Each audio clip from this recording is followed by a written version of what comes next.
Well, before we get into things, where have I been for the last couple of months?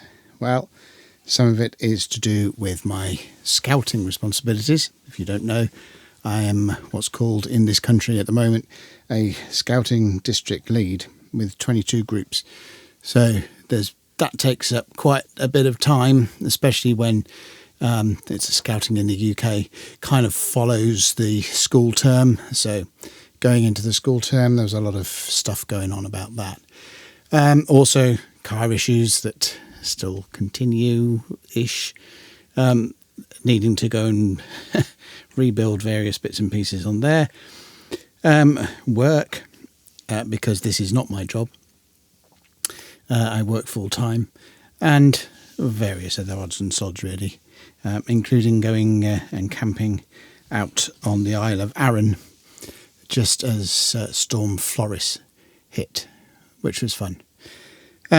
So yeah, my August and my September and so far this half of October have been quite busy. However, here we are again with another view over the Milieu. I did promise in the last video that my next video was going to be a binary. That's still on the editing table, and I think it's along more of my education line, if you like, rather than the game line. One of those videos where 40 people watch it and find it useful. So that's coming eventually, because it ties into some other bits and pieces I've been doing in my real life. And, well, it will come when it comes. Like I said, I think in my previous video, I made a bit of a rod for my back.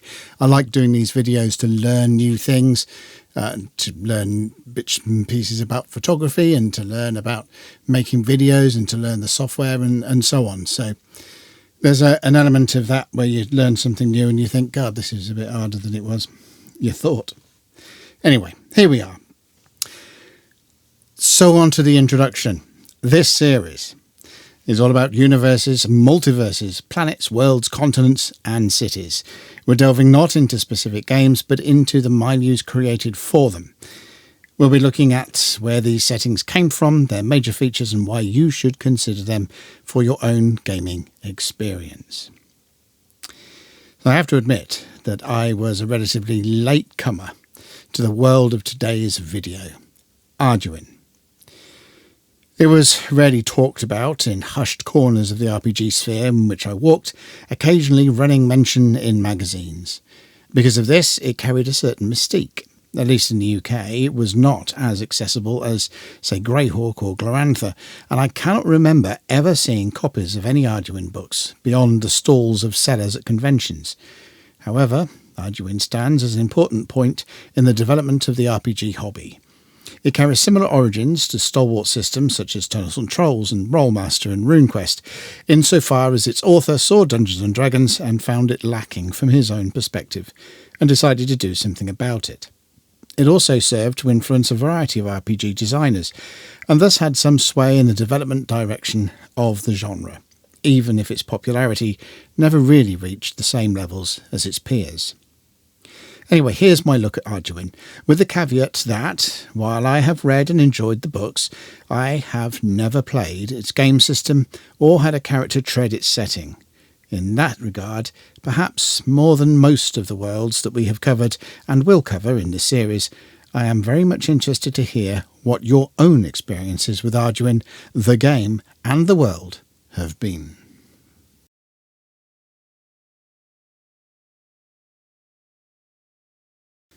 As with many, if not most, systems and worlds within the role-playing game genre, Arduin begins with Dungeons and Dragons. David Hargrave was part of the San Francisco Bay role-playing scene and ran a weekly Dungeons and Dragons game set in his milieu of Arduin, a deliberately neutral kingdom placed centrally to a bunch of previously warring kingdoms whose neutrality is maintained by the powers that be in Arduin and elements drawn from the surrounding kingdoms themselves. Hargrave heavily house-ruled Dungeons and Dragons to match his own sensibilities. He was dissatisfied by the rules that Gygax and Arneson had come up with, and generated a campaign that involved hundreds of players at points, including one Greg Stafford of Glorantha fame. Stafford approached Hargrave with a mind to publish Hargrave's game, and more on that definition in a minute. And, encouraged, Hargrave set about putting his material into some form of document for submission to Chaosium, Stafford's company. Chaosium, however, rejected what they felt was an incomplete work, so instead Hargrave self-published his work from 1977 in 3 digest-sized typed volumes, the Arduin Grimoire in 1977, and 2 other volumes of what became known as the Arduin Trilogy in 1978, Welcome to Skull Tower and The Runes of Doom. Now let's just track back a bit to that Arduin as a game definition and why Chaosium would have rejected it. The main issue here, for me, is that the Arduin Grimoire reads more like a disorganised set of house rules for original Dungeons & Dragons, which from 1977 was being superseded by Advanced Dungeons & Dragons and what was developed into the basic line, with the Holmes Blue Box set arriving in the same year as the Arduin Grimoire. TSR was becoming increasingly protective with respect to their intellectual property, with anything not under official license coming under scrutiny. The number of late 1970s to mid-1980s third-party products and beyond that exchanged common terms such as hit points for alternatives such as hits to kill to avoid this scrutiny was increasing. And not just TSR. Chaosium themselves would put TSR under scrutiny in 1980 for their inclusion of Melniboné and Lovecraftian mythologies in the AD&D Deities and Demigods book. The RPG industrial machine was beginning to form, and individual companies were becoming more protective when it came to their works. It's something Hargrave himself observed. In the foreword to the Arduin Grimoire, he wrote, "About 3 years ago, fantasy role-playing games began to become extremely popular among gamers of all types. At first, it was something new and wonderful, and ideas and information flowed freely among the players. About a year or so ago, things began to change. The joyous game was becoming big business, and those non-amateur game designers took on all of the trappings of things that have profit as their main motivational force. Greed, secretiveness, hunger to control the market, and all of that other garbage. Amateurs who tried to publish their ideas were being told to cease publication if their ideas even remotely resembled any those big business types had published. Yet those same people ripped the amateurs' ideas off quite freely, and with dismaying frequency."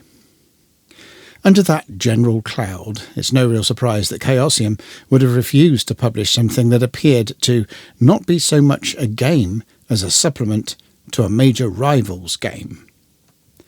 Personally, I both agree and disagree with Hargrave.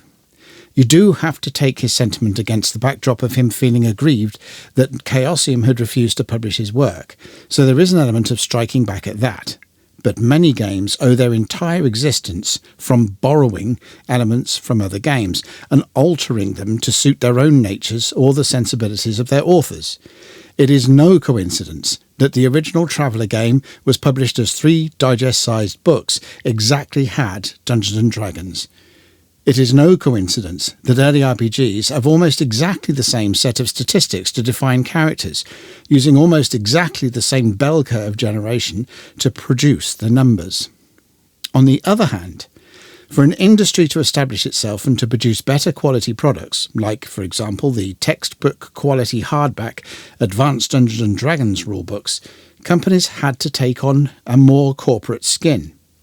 By the early 1980s, the typed manuscripts of releases such as Arduin and early Judges Guild products were virtually a thing of the past, with RPG books becoming increasingly glossier, pro-grade artwork ridden, professionally laid out, and overall higher in quality. To achieve that level, you have to embrace the income and chase the money, and that's what companies such as TSR did. Upshot though, Arduin, at this point, was not a game in and of itself.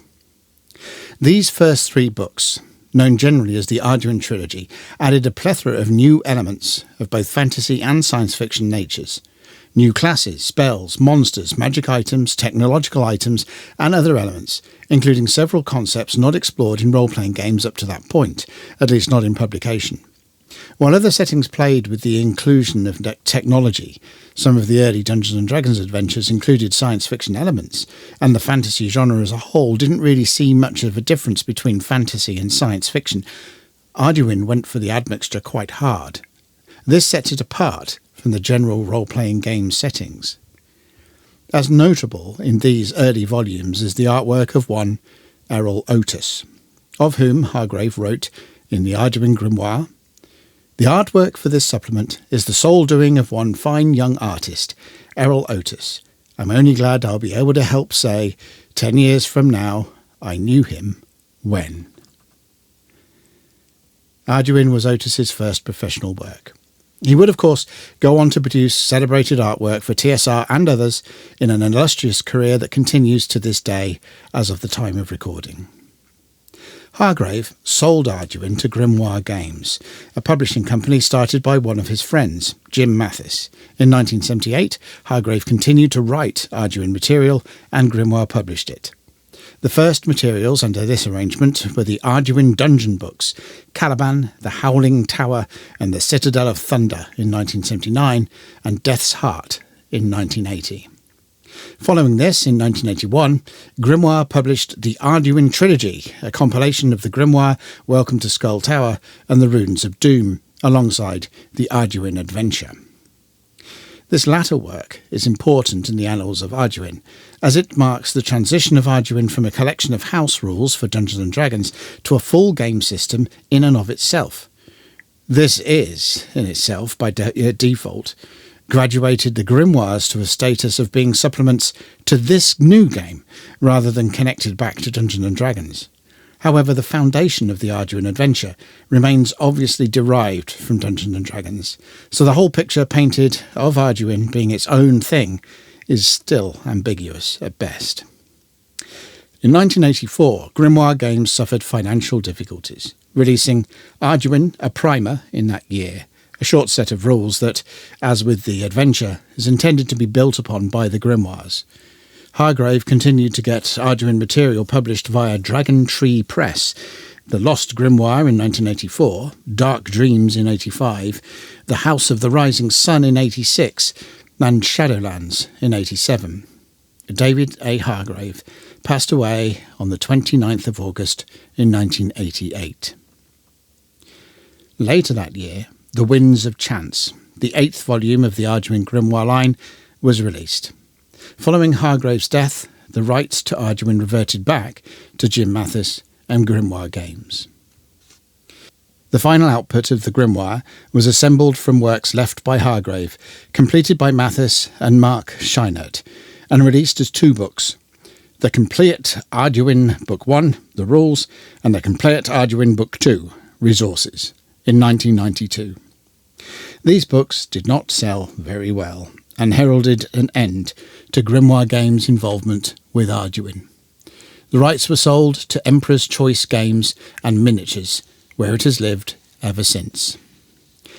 Emperor's Choice published End War, the 9th Grimoire, in 2002, and the World Book of Kars in 2004, which explored the world surrounding the country of Arduin itself.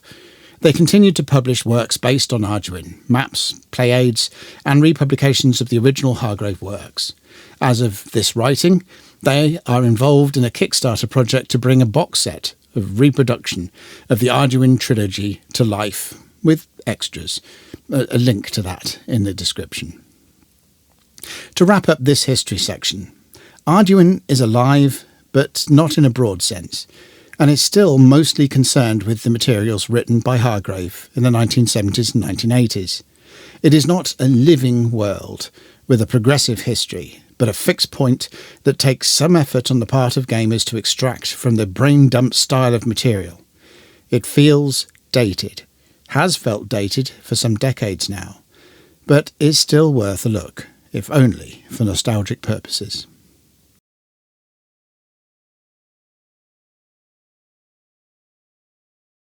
Arduin represents a collection of new, at the time, additions to early editions of Dungeons & Dragons. These editions will work happily with virtually any of the pool of games from the old school Renaissance, based on original Dungeons & Dragons, as well as, of course, the original game itself, and with some effort to the later basic and advanced iterations of the game. Of course, the Arduin Adventure is also compatible with the works.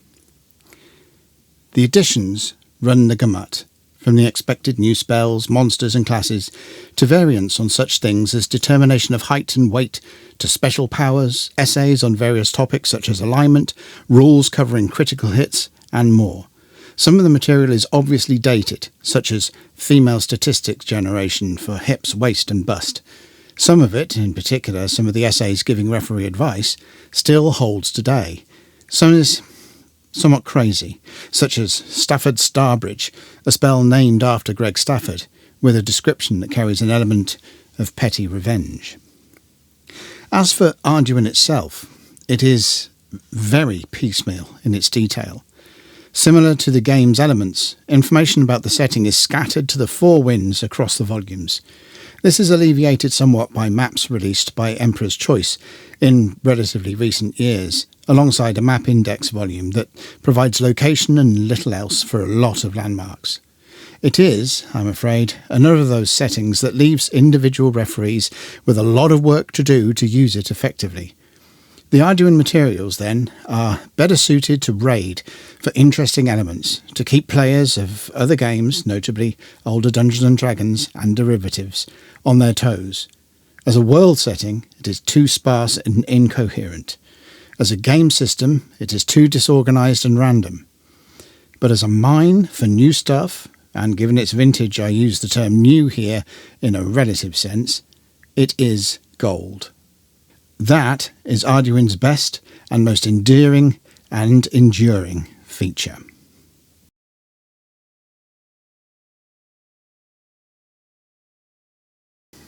No, not as a setting, at least, and heaven forbid as a game. I would thoroughly recommend anyone playing an old-school D&D derivative to pick up at least the Grimoire trilogy as a fantastic supplementary source, but if you are playing a more modern games, it is not really the price of entry.